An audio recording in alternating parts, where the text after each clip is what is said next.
Hello കൂട്ടുകാരെ, ഞാൻ കഴിഞ്ഞ ദിവസം അതായത് കർക്കിടക വാവ് ദിനത്തിൽ ബലിതർപ്പണം ചെയ്യാൻ വേണ്ടിയിട്ട് ഇവിടെ അടുത്തുള്ള ചൊവ്വ മഹാശിവക്ഷേത്രത്തിൽ വന്നിട്ടുണ്ടായിരുന്നുവേ.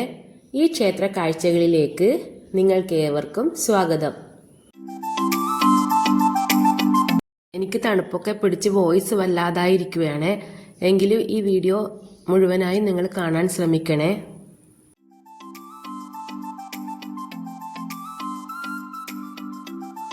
കണ്ണൂർ ജില്ലയിലെ പ്രധാനപ്പെട്ട ക്ഷേത്രങ്ങളിലൊന്നാണ് ശ്രീ ചൊവ്വ മഹാശിവക്ഷേത്രം. കണ്ണൂർ നഗരമധ്യത്തിൽ നിന്ന് ഏകദേശം 4.8 കിലോമീറ്റർ അകലെയാണ് ഈ ക്ഷേത്രം സ്ഥിതി ചെയ്യുന്നത്.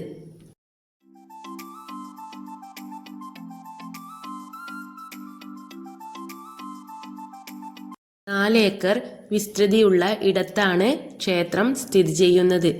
ഈ ക്ഷേത്രം ഏകദേശം 5000 വർഷത്തിലേറെ പഴക്കമുണ്ടെന്ന് വിശ്വസിക്കപ്പെടുന്നു.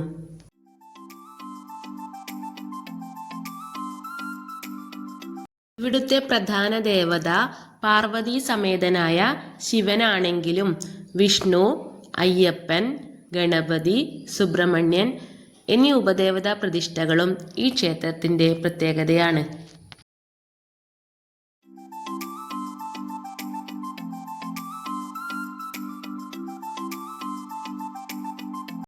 ഇവിടുത്തെ ശ്രീകോവിൽ ദ്വിതല ദർശനമാണ്. സ്വർണ്ണ കൊടിമരം മുന്നിൽ നിൽക്കുന്നു.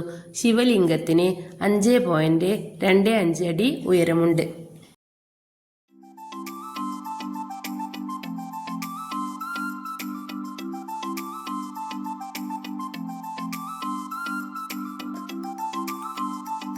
പ്രധാന ശ്രീകോവിലിന്റെ തെക്ക് ഭാഗത്താണ് ഗണപതി മൂർത്തിയെ ആരാധിക്കുന്നത്. അകത്ത് ബലിവട്ടത്ത് കിഴക്കോട്ട് ദർശനമായാണ് മഹാവിഷ്ണുവിനെ ആരാധിക്കുന്നത്. നാഗത്തിന്റെ ദർശനം പടിഞ്ഞാറോട്ടും അയ്യപ്പന്റെ ദർശനം കിഴക്കോട്ടുമാണ്. ക്ഷേത്ര പ്രദക്ഷിണ വഴിയുടെ വടക്ക് കിഴക്ക് ഭാഗത്തായി യോഗീശ്വര സ്ഥാനവുമുണ്ട്. ദ്വാപരയുഗത്തിൽ കണ്ണു മഹർഷി പ്രതിഷ്ഠ നടത്തിയതാണ് ഈ ക്ഷേത്രം എന്നാണ് ഐതിഹ്യം. ക്ഷേത്ര സമയം രാവിലെ 6 മണി മുതൽ 10 മണി വരെയും വൈകിട്ട് 5 മുതൽ 8 മണി വരെയുമാണ്. ദിവസപൂജ, നിറമാല, ഷഷ്ടിപൂജ, വലിയ കുരിശി, കളഭച്ചാർത്ത് എന്നിവയാണ് ഇവിടുത്തെ വിശേഷാൽ പൂജകൾ. ക്ഷേത്രത്തിലെ പ്രധാന ഉത്സവം മഹാശിവരാത്രിയാണ്. വൃശ്ചിക മാസത്തിലെ കാർത്തിക ദേവിയുടെ ജന്മനാളാണ്. മഹിഷാസുര വധം കഴിഞ്ഞു വരുന്ന ദേവിയെ സ്തുതിക്കുന്നതാണ് കാർത്തിക എന്നും താരകാസുരപുത്രന്മാരായ ത്രിപുരന്മാരെ നിഗ്രഹിച്ചു വരുന്ന മഹാദേവനെ ദീപം തെളിയിച്ച് ദേവി സ്വീകരിക്കുന്നതാണ് തൃക്കാർത്തിക എന്നുമുള്ള ഐതിഹ്യങ്ങൾ ദേവീപുരാണത്തിൽ പറയുന്നുണ്ട്. തെച്ചി, മന്ദാരം, തുളസി, താമര തുടങ്ങിയ പുഷ്പങ്ങളോടെ ത്രിപുരസുന്ദരി ഭാവത്തിലുള്ള ദേവിയെ ദർശിക്കുന്നത് തന്നെ മംഗല്യഭാഗ്യം, സന്താനഭാഗ്യം, കർമ്മവിജയം എന്നിവയ്ക്ക് ഏറെ പ്രധാനമെന്നാണ് വിശ്വാസം. കർക്കിടക വാവിൽ പിതൃക്കൾക്ക് ബലിതർപ്പണം നടത്തുന്ന ഏറ്റവും വലിയ ക്ഷേത്രം കൂടിയാണിത്. നിരവധി ആളുകളാണ് അന്നേ ദിവസം ഇവിടെ ബലിതർപ്പണം ചെയ്യാൻ എത്തിയത്.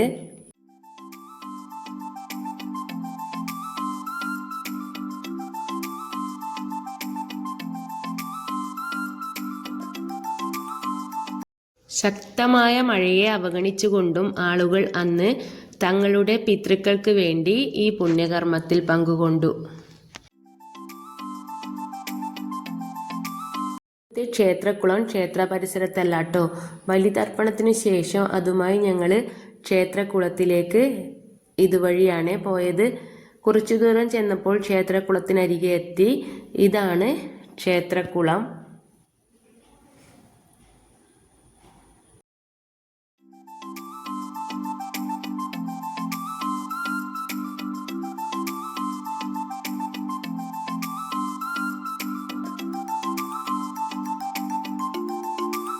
ഇതാണ് ഇവിടുത്തെ ഊട്ടുപുര. ബലിതർപ്പണത്തിന് ശേഷം ഇവിടെ കാപ്പി ഉപ്പുമാവ് ഉണ്ടായിരുന്നുവേ.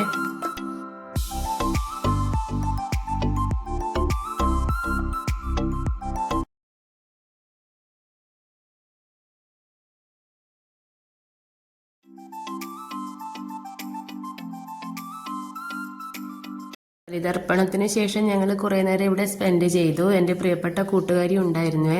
കുട്ടികളെ വീട്ടിലാക്കി വന്നത് കാരണം ഞങ്ങൾ കുറേ സമയം ഇവിടെ ഒന്ന് ചുറ്റിക്കറങ്ങാനൊക്കെ സാധിച്ചു. അത് കാരണം ഞങ്ങൾ പതുക്കെയാണ് പോയത് ഇവിടുന്ന്. അപ്പോൾ പിന്നെ ഇനി എന്താ പറയേണ്ടത്? വീഡിയോ കണ്ട് ഇഷ്ടപ്പെട്ടവർ ലൈക്ക് ചെയ്യണം, കമൻറ്റ് ചെയ്യണം, സബ്സ്ക്രൈബ് ചെയ്യാത്തവർ സബ്സ്ക്രൈബ് ചെയ്യണം.